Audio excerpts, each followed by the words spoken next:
It's finally time to go over my yarn stats for the first quarter of 2026.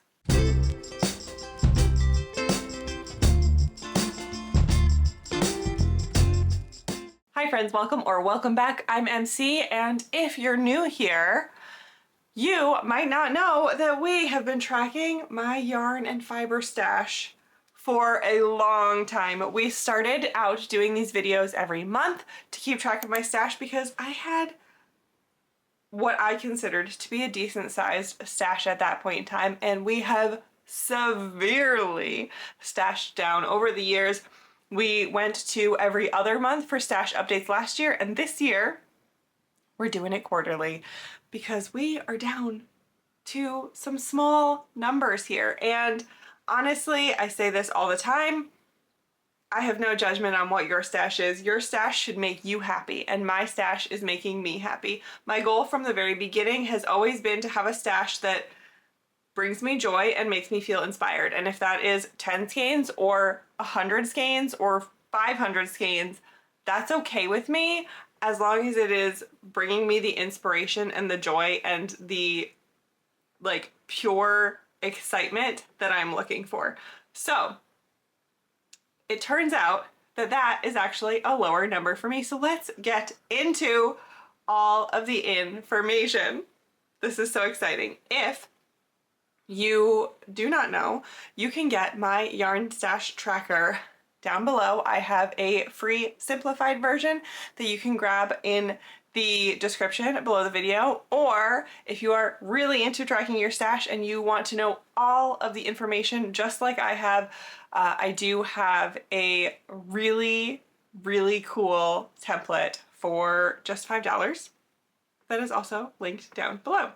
So I started this year with 42 skeins of yarn in my stash, and that totaled 12,680 yards and 4,247 grams. Now I count anything as a skein, whether it is a full 100 grams or 20 grams, and so that is why I also track the yards and the grams, because everything is different, and I just count a unit of yarn as a skein. That's just the word that I've chosen to use in my personal tracker. You can do things however you like. If you want to track only by how many yards you have or grams, whatever.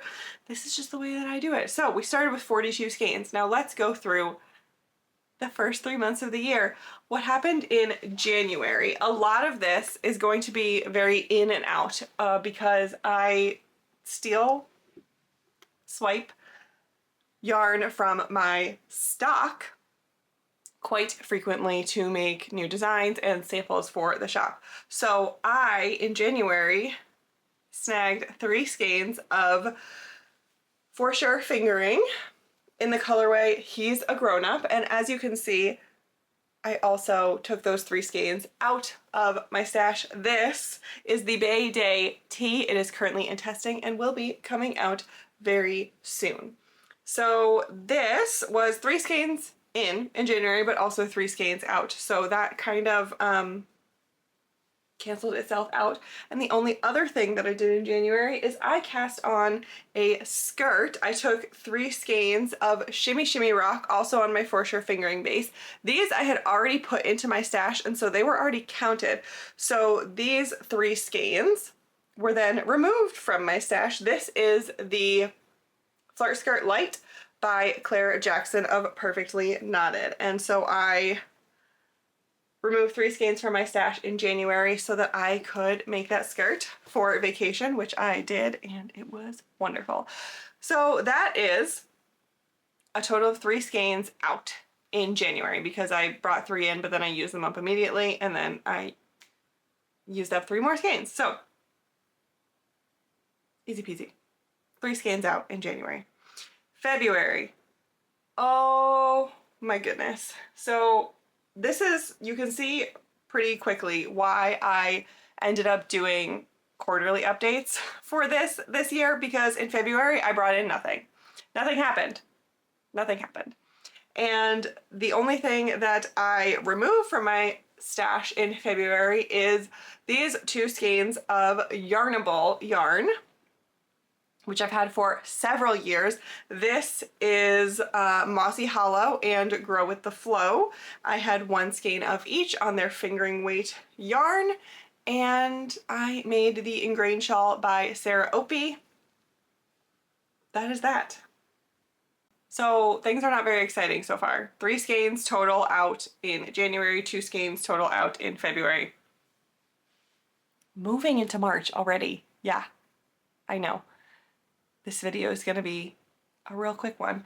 In March, I actually, oh no, my project is over behind you. Hang on.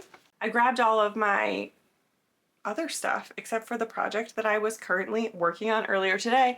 It evaded me as I was getting ready for this video. I, in March, grabbed 3 skeins of for sure fingering, again, in the colorway Workin' for a Livin'. And I know I'm showing you a little nub right now, but I will show you more in a moment. So I grabbed 3 skeins of this, so that was 3 skeins total in, and I bought yarn for the first time in forever. I bought 1 skein of this yarn right here. This is Karen Funfetti Cakes in the colorway Chocolate Chip. I bought 1 skein of that. It is 227 grams and 239 yards, which feels really strange because I'm used to working in, you know, 100 grams. But yeah, it was, I found it, I was walking through Michael's one day and it was in the clearance section and it had like exploded. But it was still, it wasn't hard to wrap it back up. It was really just in the clearance section because it had kind of barfed. And so I got it for really, really cheap and I took it home with me because I have been getting a little bit into weaving lately and I wanted to grab something, I don't know, I just wanted to have it in my stash for like fringe or like a larger weaving or something like that. I just wanted it. I don't need to explain that, right? So we had 4 skeins come in March, and then March was actually kind of a bigger month for outs. The first thing that I did is I cast on a pair of socks, and if you are looking at these saying, MC, though that looks like just a single sock and it doesn't have a heel, yes, okay, we're not gonna talk about it, I still haven't finished them, okay? But this is Kirby Werby yarn, Friends Advent from 2023, and then I also got the mini that came along with it, which was called Chandler's Nubbin, and so that took 2 skeins out of my stash because of the self-striping yarn and the mini skein. So that is 2 skeins out. I will finish those socks when I feel like it. You can't make me. The next thing that I did is I cast on a modified version of the Netty Vest, which is one of my fingering weight patterns, but I modified it so that I could use DK weight yarn. This is Nori from Trenched yarn, I believe, and I used 2 skeins. So that's 2 skeins out, and I finished this in the month, so that's fantastic. Then I started my weaving journey, or I guess, oh no, avalanche, oh no, avalanche! What I was saying is that I restarted my weaving journey, and what I did is that I grabbed a skein of yarn from my stash. This was a fingering weight skein from Sorella Yarn in the colorway Shop Around the Corner, and I decided to use my Rigid Heddle loom to make a little scarf and kind of just relearn how to do things, remember how to do all of the things, and so that is 1 skein out. And then I was having so much fun that I decided to, the next 2 projects have ends everywhere, okay? Don't be alarmed. It's okay. It's gonna be okay. There's a plan. I decided to make a wall hanging out of some hand spun. This is a hand spun skein of Southdown that I've had in the stash for a while. I'm going to mount this on a canvas, which is why I have all of these ends here still and not trimmed, but we will get there when we get there. I want to paint the canvas first and I haven't done that yet. Last but not least, in March, I had to go grab this from the other room because I still haven't put the backing on this. yes, we will get to all of these things eventually, but this is a tapestry that I made and mounted in March using a handspun skein of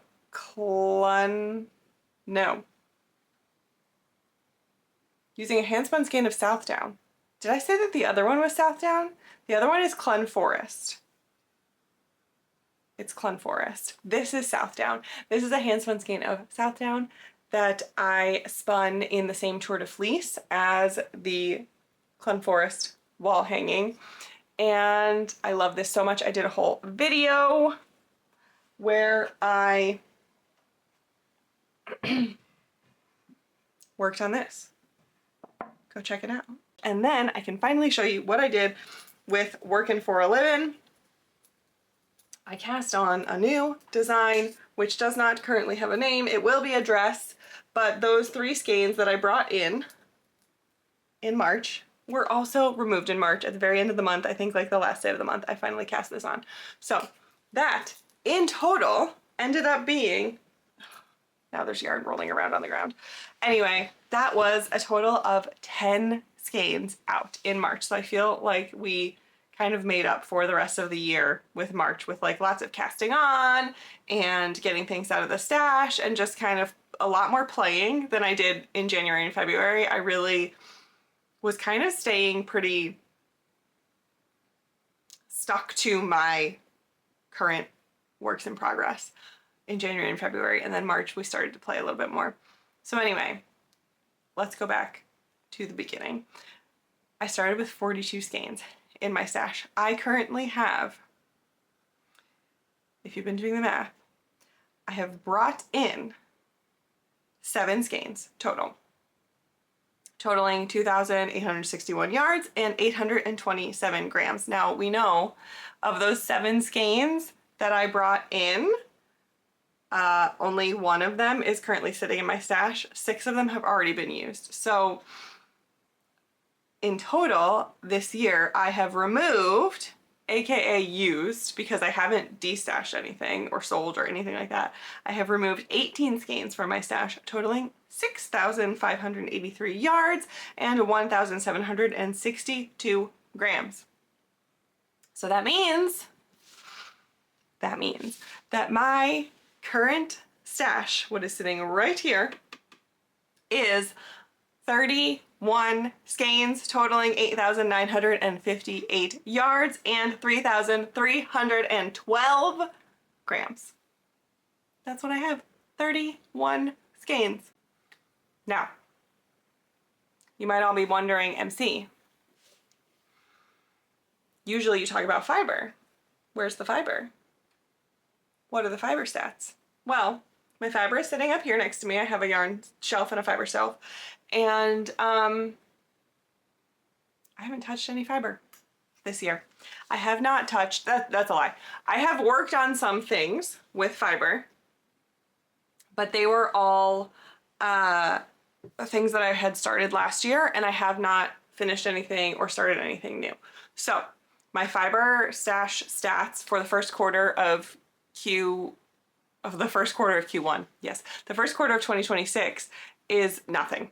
January, nothing in, nothing out. February, nothing in, nothing out. March, nothing in, nothing out. Which actually makes me really sad. When I sat down to prepare for this video and like go over my numbers and I realized that I had nothing to report for fiber, I was really sad. I feel like the first quarter of the year just kind of got away from me in terms of my spinning, and I feel sad about it. So I have already, even just in the past couple of days since I noticed those stats, I have like ramped up my spinning a little bit. I have some ideas, I have some plans.